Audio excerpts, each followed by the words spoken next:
Now we'll go on to the diphthongs of English RP.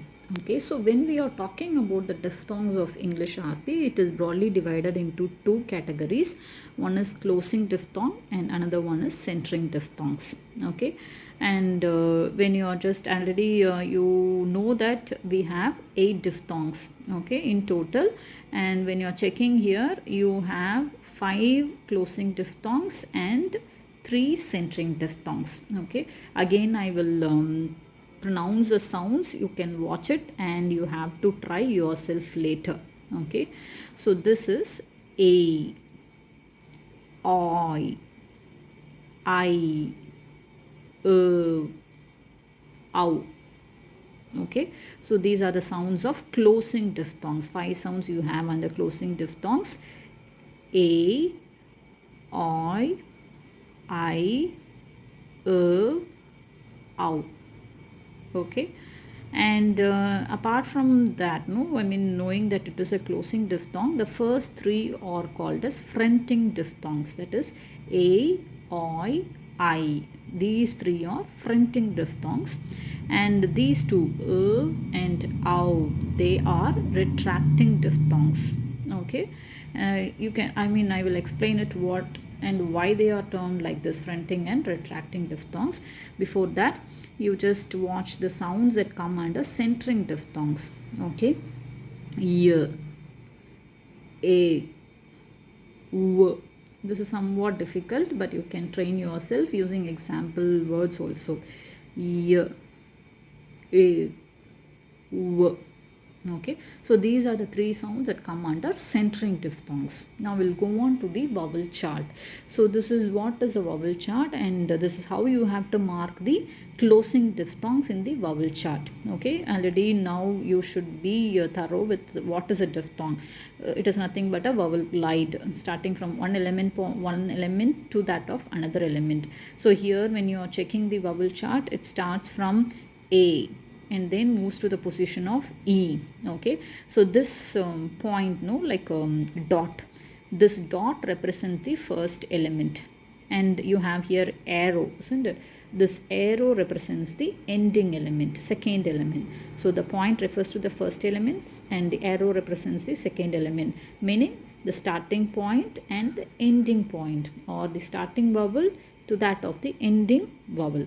Okay, so here starting from A, it just travels to that of the position of E. It becomes a diphthong A, and here it starts from A to the point of E. Okay, it becomes I. Here it starts from the position of A to that of U, so that it becomes ow. Okay, and here it starts from A and then it goes towards E, so that it is oi, and here it starts from and then moves to the position of u.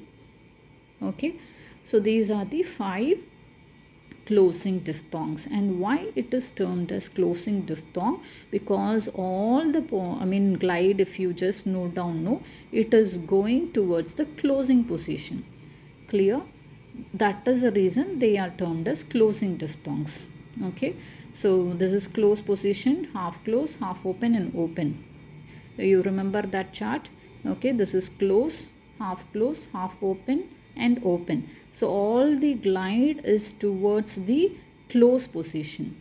Okay, this line, close position, and that is the reason they are termed as closing diphthong. Okay, and first I told you about fronting diphthong, isn't it? That is A, oi, and I. So where is A, and then oi, and then I. You just look here, no, all the 3. That is A, and then I, and oi. They are just moving here to the same point, which is counted as front. Okay, do you remember? Front, central, and back. Okay, so since they are moving towards the front part, okay, this is the front part, so all the 3 sounds, they are glide or towards the front part, and that is the reason they are termed as fronting diphthong. even though they are broadly called as closing diphthong, again they are divided into fronting and retracting. So retracting we have two, that is and ow. So again if you check, no, and ow, they are towards the back. Okay, this is the back position, isn't it? Back part of the tongue. So since they are moving, their glide is towards the back part of the tongue, they are termed as retracting diphthong. Clear?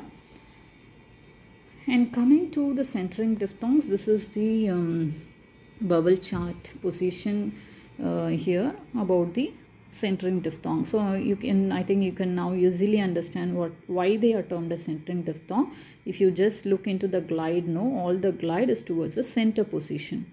Okay, and that is the reason they are termed as centering diphthong. And only one center vowel they are gliding towards, that is Okay, all the glide is towards a single center center vowel Okay, starting from A, here the glide is towards and that is why the diphthong we get A. And starting from E, the glide is towards the central vowel and we get the diphthong E.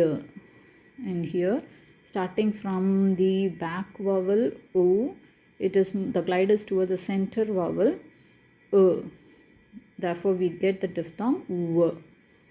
Okay, so this is how you have to mark in the bubble chart. So apart from closing diphthong and centering diphthong, you also have two types of diphthong, which is termed as falling and rising diphthong. Okay, so there is nothing much to confuse here under this subtopic. Falling diphthong is nothing but, already you know, you have two elements in a diphthong, first element and second element. Okay, first element is the starting and the second element is the ending point. When the first element is more prominent than the second element, that is called as falling diphthong. More prominent meaning that when you pronounce the first element more sharply compared to the second element, that is called as falling diphthong. Okay, on the other hand, rising diphthong is nothing but when second element is more prominent. More prominent when you pronounce the second element more sharply compared to the first element, that is called as rising diphthong. Okay, and here when you are checking here, closing and centering diphthongs in English are almost all the closing and centering diphthongs in English are falling. Okay, and except a few exceptional cases like a weakly stressed syllable, no, I mean in that particular words when the you have weakly stressed syllable where the first element is less prominent than the second element. For example, they have given one word, period. Okay, so here when you are just checking this diphthong here it is actually a rising diphthong. Why? Because this E is pronounced little less prominent compared to the second element Okay, so otherwise almost all the closing and centering diphthongs in English are falling only. Falling meaning that the first element will be more prominent compared to the second element. Clear? So with this we end today's class. The next class we can talk about consonant sounds. Okay, thank you girls.